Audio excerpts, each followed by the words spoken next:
آج ہم آپ کو مدرسے کے بارے میں کچھ بتائیں گے۔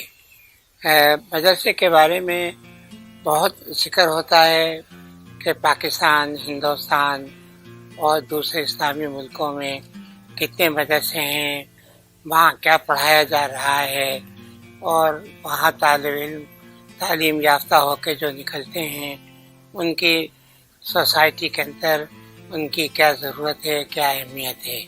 آج ہم ذرا اس کا کچھ تاریخی جائزہ لیں گے۔ بالکل ابتدائی دور میں مدرسوں کی اپنی کوئی یعنی بلڈنگ جو ہے نہیں ہوا کرتی تھی، بلکہ تعلیم جو ہے وہ مسجد کے اندر ہوتی تھی۔ مسجد کے اندر مختلف علماء جو ہیں وہ کسی ستون کے سہارے بیٹھ جاتے تھے اور ان کے ارد گرد جو ہیں وہ طالب علم جو ہے وہ جمع ہو جاتے تھے، وہاں پر وہ لیکچر دیا کرتے تھے۔ اس وقت مسئلہ جو تھا وہ یہ تھا کہ ابھی لکھنے کے لیے کوئی مواد نہیں ہوتا تھا، یعنی کہ نوٹس لے سکیں اور لیکچر کو کسی طریقے سے یاد کر سکیں۔ تو اس کا پھر ایک ہی طریقہ تھا کہ جب لیکچر ختم ہو جاتا تھا تو طالب علموں میں سے دو طالب علموں کا ایک سمجھی جماعت ہوتی تھی، اور وہ جو لیکچر ہوا ہے اس لیکچر کو وہ دہراتے تھے، یعنی پہلے ایک دہراتا تھا، پھر دوسرا طالب علم دہراتا تھا، تاکہ وہ لیکچر جو ہے وہ یاد ہو سکے۔ یہ جو ہمارے ہاں اب تک رٹنے کا سلسلہ ہے نا، کہ ہر چیز کو رٹا جائے، اس کی ابتدا یہ بہت پرانی ہے، یہ رٹنے کی۔ لیکن وقت کے ساتھ ادارے بھی بدلتے ہیں، اداروں کے ساتھ روایات بھی بدلتی ہیں، تو مدرسے کا جو ایک سمجھیے کہ ادارہ تھا اس کے اندر بھی تبدیلی مطلب کہ آئی۔ اب آج کل ہم دو حصوں میں تقسیم کرتے ہیں۔ ایک کو ہم کہتے ہیں مکتب۔ مکتب کا مطلب یہ ہے کہ مسجد کے وہ جہاں پر طالب علموں کو قرآن شریف پڑھایا جاتا ہے وہ تو کہلاتا ہے مکتب۔ لیکن دوسرا ادارہ جو ہوتا ہے وہ ہوتا ہے مدرسہ۔ مدرسہ جو ہے اس کے اندر تفصیل کے ساتھ اسلامی علوم جو ہیں وہ پڑھائے جاتے ہیں، جس میں قرآن شریف ہے، حدیث ہے، فقہ ہے اور منطق ہے اور دوسرے علوم ہیں۔ تو لہٰذا یہ اب دو الگ الگ ادارے قائم ہو گئے ہیں۔ اچھا، سب سے پہلے جو مدرسے کا ادارہ بنا، دیکھیں کسی بھی ادارے کی ضرورت ہوتی ہے وقت کے ساتھ۔ جب وقت کو ضرورت ہوتی ہے تو ادارہ بنتا ہے۔ تو خراساں کا علاقہ پہلے افغانستان اور ایران کا انتظام، مشرقی افغانستان اور ایران کا کچھ حصہ یہ خراساں کہلاتا تھا۔ تو سب سے پہلا مدرسہ خراساں میں قائم ہوا، اور مدرسہ قائم ہونے کی وجہ جو تھی وہ یہ تھی کہ جب اسلامی حکومت جو تھی وہ قائم ہو گئی تو اب اس کے انتظام کے لیے ان کو پڑھے لکھے لوگ چاہیے تھے۔ تو پڑھے لکھے لوگوں کے لیے پھر یہ مدرسے کا ادارہ جو تھا وہ قائم ہوا، تاکہ یہاں پر لوگوں کو نہ صرف یہ کہ مذہبی تعلیم ان کو سکھائی جائے، بلکہ ویسے بھی لکھنا پڑھنا بھی سکھایا جائے، اور کوئی تنظیمی ضروریات جو ہیں ان کے بارے میں بھی ان کو علم ہو، تاکہ یہ لوگ یعنی حکومت کے مختلف عہدوں پر کام کر سکیں۔ یہ تو اس طرح سے یہ ادارے جو مدرسے کا یہ ادارہ جو ہے وہ ایک طرح سے متاثر ہوا۔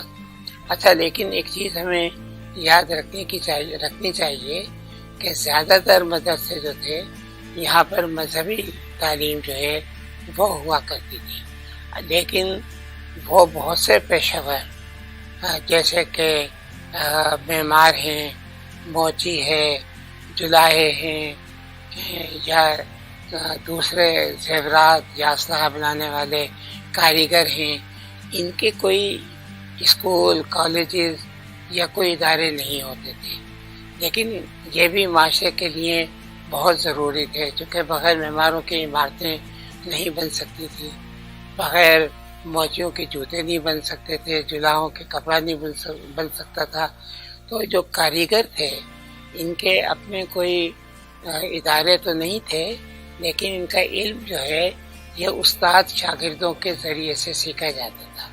یعنی ایک استاد ہوتا تھا اور اس کے شاگرد ہوتے تھے. جیسے حکیم ہے کوئی یا طبیب ہے، اس حکیم کے پاس کافی بڑی تعداد میں اس کے شاگرد ہوا کرتے تھے، اور وہ شاگرد جو تھے جب وہ حکمت کرتے تھے، دوائیں، مختلف بیماریوں کی دوائیں تجویز کرتے تھے، تو وہ ان کے ساتھ بیٹھ کر ان کو سیکھتے تھے اور اس طرح سے علم حاصل کرتے تھے. اس کو کہتے ہیں استاد شاگرد کا طریقہ. تو باقی دوسرے علوم جو ہیں مذہب کے علاوہ وہ استاد شاگرد کے حوالے سے مطلب کہ سیکھے جاتے تھے. اچھا، اب اس میں دیکھیں کتنا ضروری ہے کہ کسی معمار کے لیے بہت ضروری ہے کہ اس کو ریاضی کا علم آنا چاہیے، کیونکہ بغیر ریاضی کے علم کے آپ کوئی مکان نہیں بنا سکتے ہیں. اس کی آپ کو پیمائش کرنی ہوگی، دیکھنا ہوگا کہ اس کا کتنا حصہ ہے اور کیسے اس کی چھت کیسے بننی چاہیے، کیسے سہارا دینا چاہیے. تو یہ ریاضی کی تعلیم، جیومیٹری کی تعلیم اور یہ سب جو ہے یہ استادوں کے ذریعے سے سیکھی جاتی تھی. اور اس لیے آپ دیکھیں کہ استاد اور شاگرد کے حوالے سے ہمارے ہاں جتنی بڑی بڑی بلڈنگز بنی ہیں ہندوستان کے اندر، یہ اسی روایت کے تحت بنی ہے. یعنی استادوں نے شاگردوں کی تربیت کی، شاگردوں نے پھر اپنے شاگردوں کی تربیت کی. اور بعض اوقات یہ ہوتا تھا کہ علم یا پیشہ جو ہے کچھ خاندانوں کے اندر ہو کے رہ جاتا تھا. خاص طور سے ہندو کمیونٹی میں تو یہ بہت تھا کہ چونکہ وہاں ذات پات تھی تو پیشہ جو تھا وہ خاندانی ہو جاتا تھا، اس کے علاوہ کوئی نہیں سیکھ سکتا تھا.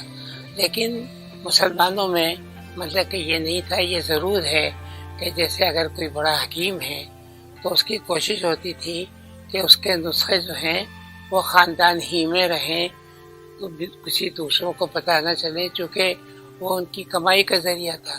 اسی طریقے سے جو معمار تھے یا انجینئر تھے وہ بھی اپنے علم کو محدود رکھتے تھے اور بڑی مشکل سے اپنے شاگردوں کے حوالے کرتے تھے. تو پہلے مطلب کہ مدرسوں کے علاوہ جہاں پر مذہبی تعلیم ہوتی تھی، اس کے علاوہ یہ جس کو ہم کہیں سیکولر تعلیم یا کاریگری کی تعلیم، یہ استاد شاگردوں کے حوالے سے ہوتی تھی.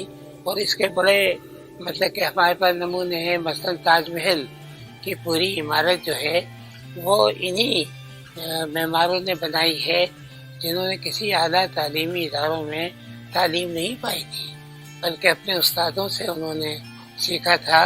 اور استادوں سے سیکھ کے انہوں نے یہ عمارتیں، لال قلعہ کا ہوا یا پورا شہر جو شاہ جہاں آباد کا بنایا گیا تھا، وہ پورا شہر بھی مطلب کہ معماروں نے ہی بنایا تھا، اور اپنے استادوں کی مدد سے ہی انہوں نے معماری کے طریقے جو تھے وہ سیکھے تھے. تو ایک تو یہ طریقہ تھا کہ جس کو ہم کہہ سکتے ہیں کہ سیکولر یعنی علوم جو تھے اس کے ذریعے سے تعلیم ہوتی تھی، اور وہ تعلیم بھی معاشرے کی بنیادی ضرورتیں جو ہیں انہیں پورا کیا کرتی تھی. اب دوسرا جو ہے جیسا میں نے کہا کہ وہ مذہبی تعلیم تھی جس کے لیے کہ مدرسے قائم ہوئے تھے. اور جیسا میں نے کہا کہ پہلا مدرسہ جو تھا وہ خراسان میں قائم ہوا تھا، لیکن یہاں پر مذہبی تعلیم ہوتی تھی. پھر اس کے بعد دوسرے اسلامی صوبے جو ہیں آہستہ آہستہ ان کے ہاں بھی مدرسے قائم ہوتے چلے گئے، یہاں تک کہ مدرسوں کا سلسلہ شروع ہو گیا. اب مدرسوں کے ساتھ ساتھ جو ایک بڑا مسئلہ تھا وہ یہ تھا کہ علماء یا اساتذہ جو ہیں ان کو بھی کہاں سے لایا جائے، چونکہ خواندگی کی شرح بہت کم تھی، اچھے اساتذہ جو تھے وہ بھی کم ملتے تھے.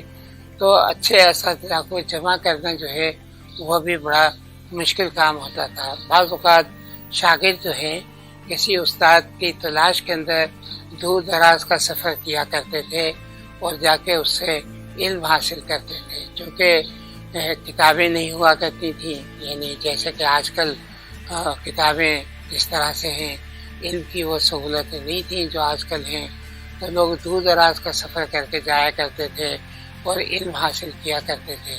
یہی حال مخطوطات کا تھا۔